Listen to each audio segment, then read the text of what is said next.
ஓம் காளி ஓம் நம சிவாய சர்வேஸ்வராய.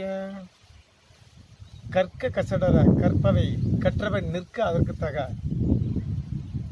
ஒருவன் ஒரு கல்வியை கசடர பிழையில்லாது முழுமையாக கற்க வேண்டும்.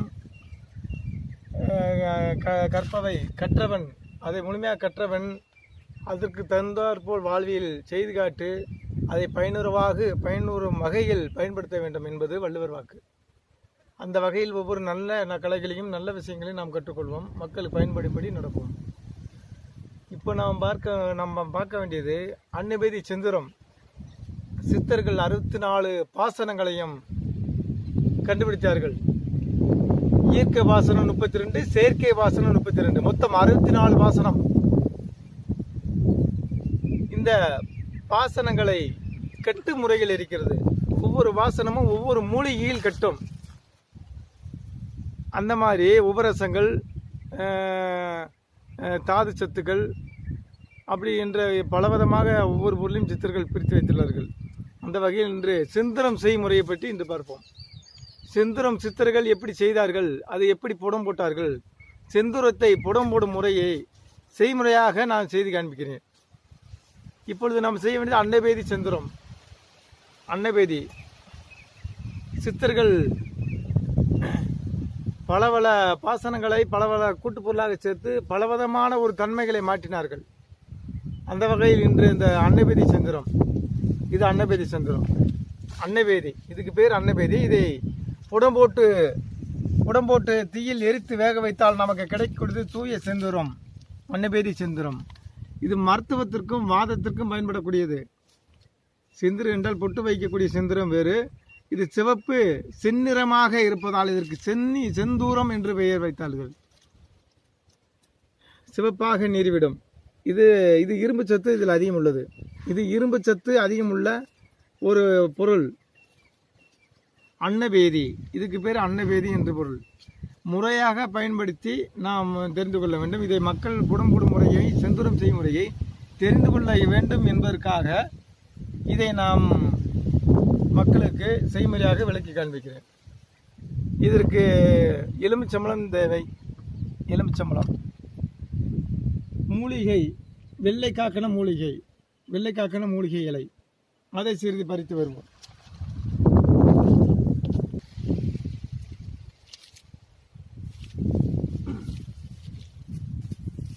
இது வெள்ளை காக்கணம், வெண்சங்கு புஷ்பம் என்பார்கள். இது பூக்கள் இப்போ இல்லை. இந்த இலையை செஞ்சோம் பிடிங்கிடுவோம். சித்தர்கள் எல்லாம் ஒவ்வொரு மூலிகைகளையும் ஒவ்வொரு பாசனங்களை கட்டும். அதையெல்லாம் கண்டுபிடித்து வச்சுருக்காங்க. 2 சீடர்களுக்கு அதையெல்லாம் சொல்லித்தருக்கு. வெள்ளைக்காக்கனுடைய காய்கள் இப்போ பூ இல்லாத பருவம், காயாக இருக்கு. வெள்ளைக்காக்கன இலை, வெண்சங்கு புஷ்பம் என்று சொல்வார்கள். இப்போ இந்த செந்தூரத்தை நல்லா சூரணமாக அரைக்கணும். இந்த அன்னபேதியை நல்லா மாவாக அரைக்கணும். கஜப்படம் போடலாம். இந்த புடம் போட்டு அந்த களிமண் சீலமண் சுற்றி, இதை சட்டியில் வச்சு சீலமண் சுற்றி கஜப்படம் போடணும்.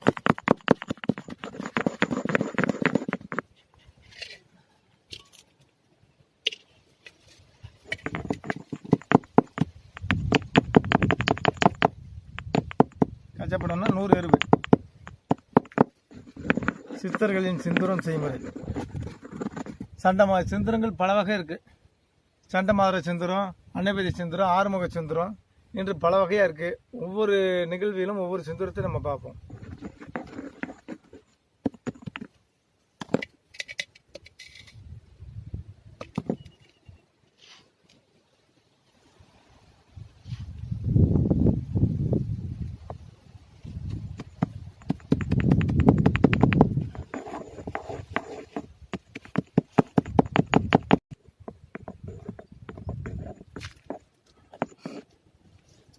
நல்ல மாவாக அரைக்கலாம். கழுவத்தில், நல்ல அகலமான கழுவத்தில் அரைக்கலாம். இது அளவாக இருக்கிறதாக நம்ம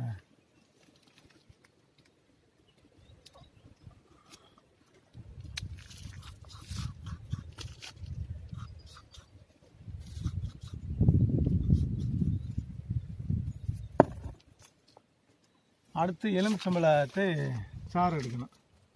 எலுமிச்சம்பழ சாறு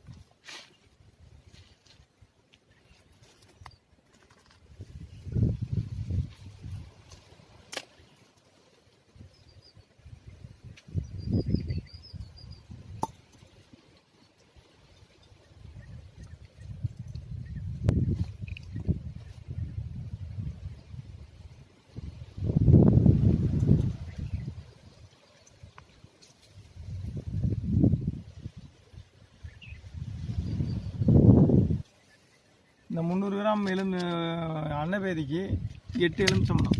300 கிராம் அன்னபேதிக்கு 8 எலுமிச்சம்பழம் எடுத்துக்கொள்ளலாம்.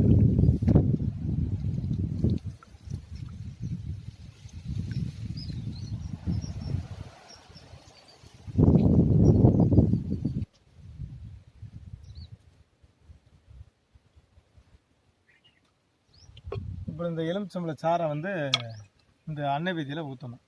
விதைகளை நீக்கிடணும். எலுமிச்சம்பழச்சாறு விதைகள் இதில் போகக்கூடாது. விதைகளாம் எடுத்துடணும்.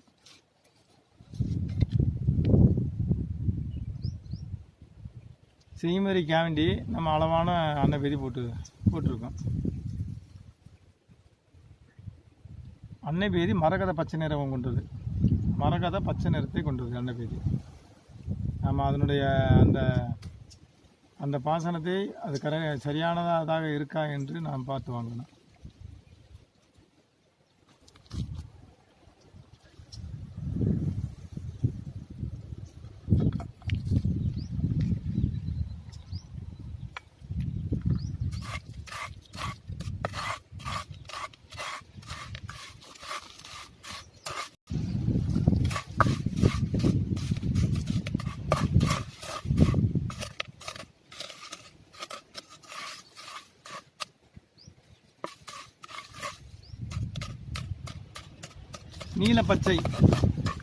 நீலப்பச்சை நிறமாக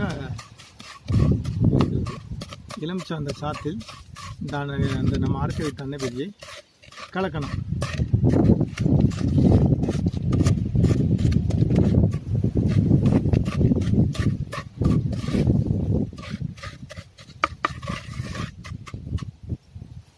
அதுக்கப்புறம் என்ன செய்யறோம், இந்த வெண்சங்கு புஷ்பத்தை இந்த இதில் அரைக்கணும்.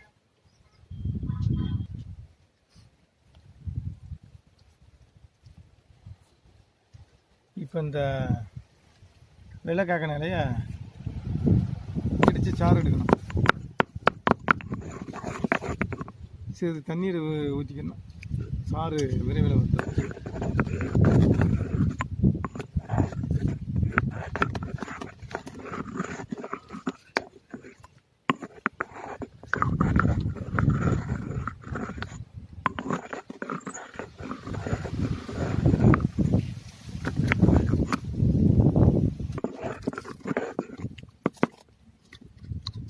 இப்போ இந்த வெள்ளை காக்கின சாரை சிறிது அதில் அப்படியே லேசாக மெதுவாக அதில் படுவது போல் அந்த சாத்தை அந்த எலுமிச்சை சாறு மேலாக அப்படியே மெதுவாக விடணும். அடுத்து இதில் மேல் மூடி நம்ம சீலை செய்ய வேண்டும். மண் சீலை செய்து 2 அடி குழி வெட்டி கீழே எறிவு வைத்து அதை நடுவில் வைத்து மேலே எறிவு வைத்து புடம் போட வேண்டும். இன்னும் புடம் போடுற சீலை மண் செய்கிற வேலையை நம்ம பார்ப்போம்.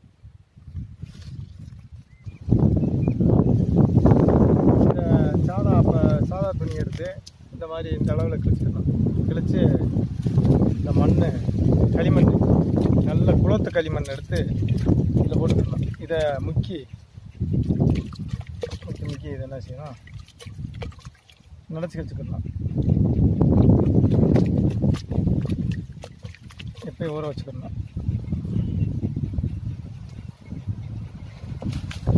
ஊற வச்சுக்கலாம். சாதா துணியாக இருக்கணும். குளத்து களிமண் அப்போதான் இந்த சட்டியிலலாம் ஒட்டும். போடும் முறை, புடம் போட்டு செந்தரத்தை உருவாக்கும் முறை இது. இப்போ இந்த இதில் மருந்து பாத்திரம் கீழே இதை வந்து அப்படியே மேல் மூடி இப்படி மூட வேணும். சித்தர்கள் மேல் மூடி என்று சொல்கிறார்கள். இந்த காலி மஞ்சட்டியை இந்த மருந்து இருக்க பாத்திரத்து மேலே வச்சு மூடிடணும். மூடி இந்த களிமண் என்ன செய்யணும், அப்படியே உருண்டையா கொலக்கட்டை செய்கிற மாதிரி, எரிக்கலாம் கொலக்கட்டைன்னு சொல்லுவாங்க, அது மாதிரியே திரிக்கணும். திரி மாதிரி திரித்து நம்ம சித்தர்கள் செய்த மகா வேலை, நம்முடைய முன்னோர்கள் செய்த மகா ஆராய்ச்சி இது. இப்படி சமமாக வாய்க்கு அதை சரியாக பொருந்தணும். அப்படியே இதில் வச்சு இப்படி மூடணும். அந்த 2 சட்டியினுடைய வாய்ப்பகுதியில் வச்சு இப்படி மூடணும். இதே மாதிரி எல்லா பக்கம் வைக்கணும்.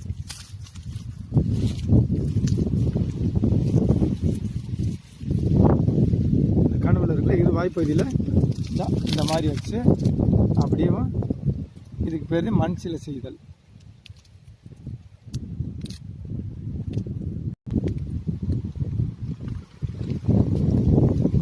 இப்போ சுற்றி இந்த களிமண்ணை வச்சு பூசியாச்சு.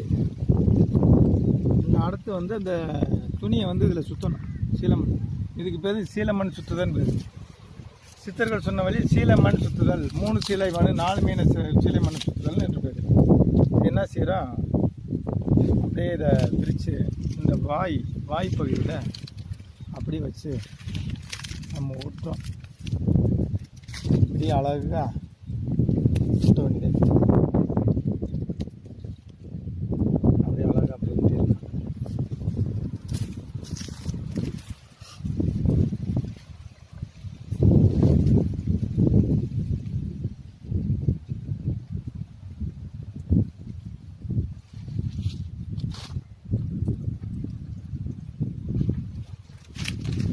இது 4 சீலை மண் 5 சீலை மண்ணுன்னு சித்திரங்க சொல்லுவாங்க. அந்த எத்தனை சீலை மண் சொல்கிறாங்களோ அது வரைக்கும் நம்ம விட்டுருணும். இதே மாதிரி திரும்ப ஒரு 4 சீலை மண் சுற்றணும்.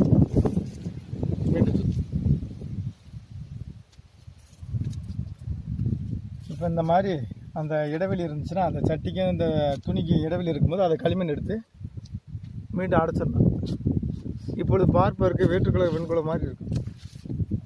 வேறு உலக வெண்கலம் போல் இருக்கும். இப்போ தயாராகிடுச்சு. இதை நம்ம என்ன செய்யணும்னா, குழியில் எருவடிக்கு இந்த புடம் போட்டு தயாராகிடுச்சு. இதுக்கு தான் சீலமணி சுற்றுதல்னு சொல்லுவாங்க. 7 சீலமணி சுற்றுதல், 5 சீலமணி சுற்றுறது, 8 சீலமணி சுற்றுறது. இன்னும் சித்தர்கள் அந்த சீலமண்ணுடைய கணக்கை சொல்லுவாங்க. இப்போ சீலமணி சுற்றுறது முடிஞ்சு சீலமணி. இன்னும் அடுத்து வந்து புடம் போட்டு தான் பார்ப்போம்.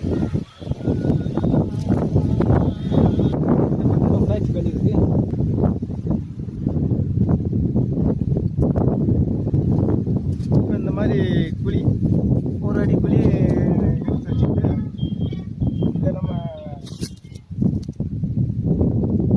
இன்னும் எருவெடுக்கணும்.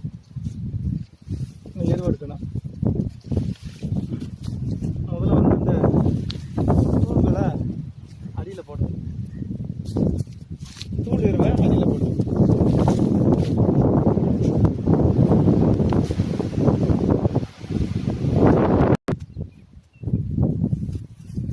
சட்டி சாயாமல் இருக்கிறதுக்கு இந்த மாதிரி ஒரு அணவா ஒரு சில எருவுகளை வச்சுட்டு சட்டி எடுத்து மேலே வச்சுருவோம்.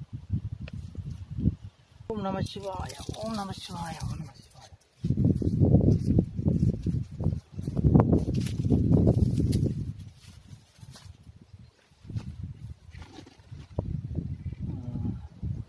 வச்சாச்சு.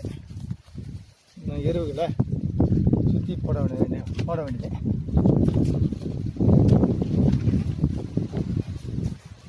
சுற்றி அப்படியே எருவுகளை போடுவோம்.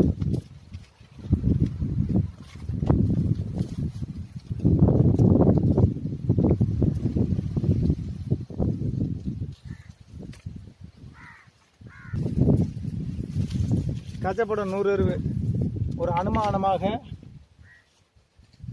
இந்த எருவுகளை 100 எருவாக வைத்து போட போகும். பானை மூடு அளவிற்கு போடணும்.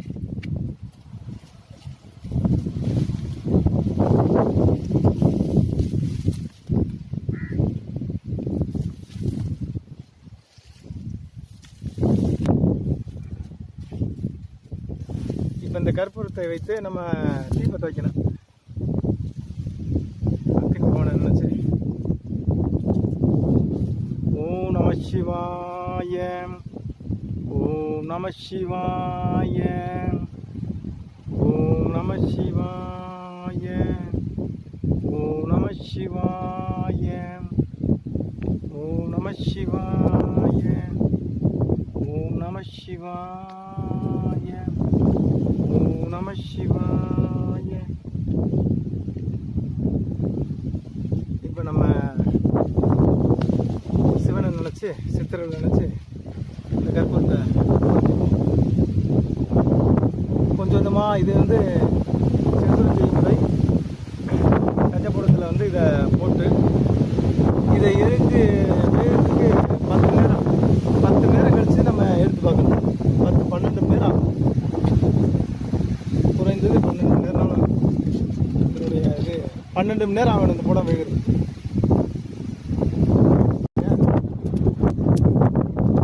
ஓம் நம சிவாய, ஓம் நம சிவாய, ஓம் நம சிவாய, ஓம் நம சிவாய, ஓம் நம சிவாய. படத்தை வந்து 12 மணி நேரம்னால கூட எரியணும். குறைஞ்சது 24 நேரம் அதிகமாக இருந்தால் ரொம்ப நல்லது. அந்த மருந்து இருக்கிறத பொறுத்து நம்ம நேரத்தை சுருக்கலாம். இப்போ இந்த மருந்துக்கு அளவுக்கு நம்ம 10 மணி நேரம் 12 மணி நேரம் இதில் கூட போடலாம். வெந்து முடிஞ்சோடனே பசுமானோடனே எடுத்து நம்ம பொடுத்த போயிருக்கோம். ஓம் சர்வேஸ்வரா சூரிய பகவானே போட்டு, ஓம் சர்வேஸ்வராய. இந்த புகஞ்சு இந்த மருந்து, இந்த புகைச்சூட்டிலேயே மருந்து வெந்து கொண்டே இருக்கும். புகஞ்சு 12 மணி நேரம் மருந்து தக்கன நம்ம நேரத்தை கூட்டணும். இந்த மருந்துக்கு 10 மணி நேரம் 12 மணி நேரம் ஆகும். புகையை வந்து புகஞ்சு அந்த புகத்தில் இருக்க அந்த சூடு அப்படியே உள்ளே போய் இருக்க மருந்துகளை அந்த சட்டியை போய் வேக வைக்கும். சிறிதாக ஆகி உள்ள வரைக்கும் எல்லா சாணமும் வெந்து பசுமமானவுடன் நம்ம எடுத்து அந்த புடம் போடுறதை பிரித்து பார்க்கணும். இது முழுமையாக புடமாகவும் நம்ம பிரித்து பார்ப்போம் எடுத்து. இப்போ காலையில் 10 மணிக்கு நம்ம புடம் போட்டது இப்போ இரவு 10 மணி ஆச்சு. இந்த நம்ம கொடுக்கக்கூடிய மருந்து அளவு கம்மியாக இருக்கிறதுனால 12 மணி நேரம் போதும். 12 மணி நேரம் மருந்தில் புடமாக இருக்கும். மருந்து முழுமையாக புடமாக வெந்திருக்கும். இந்தளவு வெந்ததே முழுமையாக போகும். 12 மணி நேரம் புடம் இந்த மருந்து அளவாக இருந்தால் 12 மணி நேரமே போதும். வந்து இதை பூரா விலைக்கு எடுப்போம். நம்ம சட்டியை மேலே தூக்கணும். ஓம் நமச்சிவாய, ஓம் நமச்சிவாய, ஓம் நமச்சிவாய.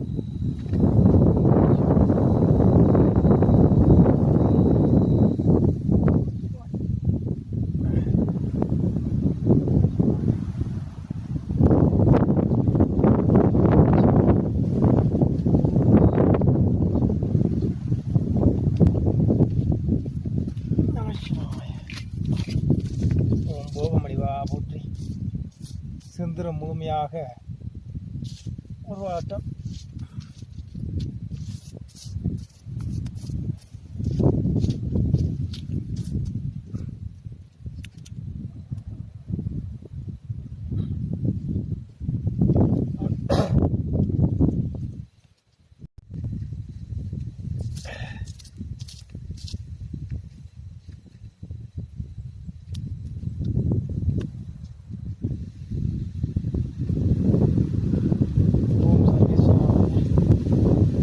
நெருப்பை கிளறி மண்பானை எடுத்து கூட போட்ட மண்பானை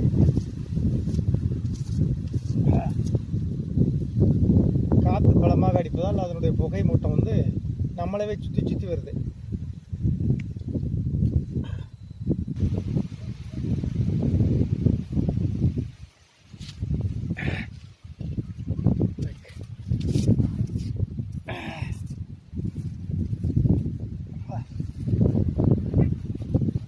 களிமண் எல்லாம் உடைந்து வருகிறது.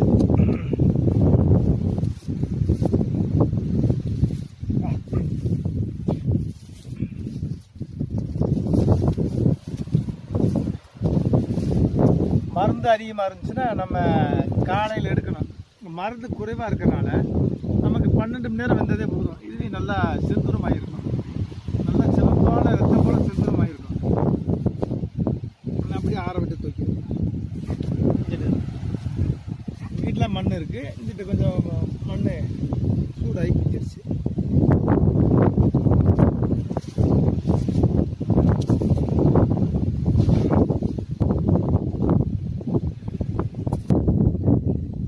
அம்பாள் காளிக்கு முன்னால் சகல சாஸ்திரத்துக்கும் வாதத்துக்கும் வைத்தியத்துக்கும் ஞானத்துக்கும் தலைவியான அந்த பராபர சக்தியின் முன்னால் வைத்து இதை பிரிப்போம். ஓம் நமச்சிவாய.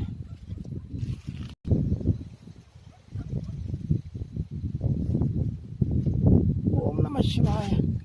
ஓம் காளி. ஓம் நமச்சிவாய. ஓம் காளி.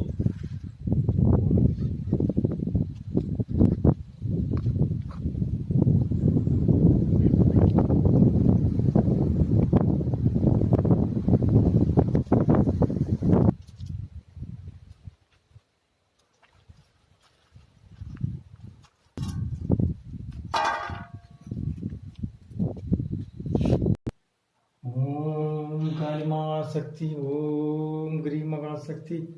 ஓம் ஐ மகாசக்தி. ஓம் மம் மகாசக்தி. ஓம் ரம் மகாசக்தி. ஓம் நம சிவாய சக்தி. ஓம் காளி. ஓம் காளி. ஓம் நம காளி. ஓம் காளி. ஓம் நம காளி. ஓம் காளி.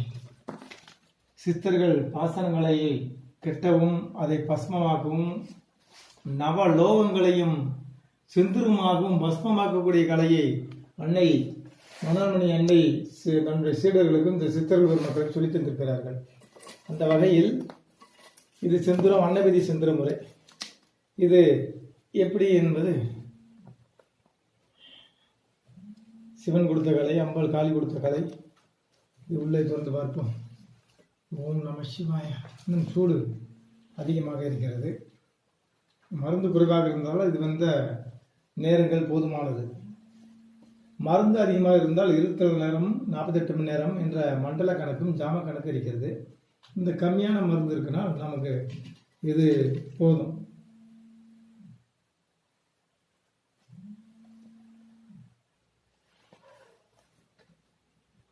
ஓம் நம சிவாய. நமோ நம.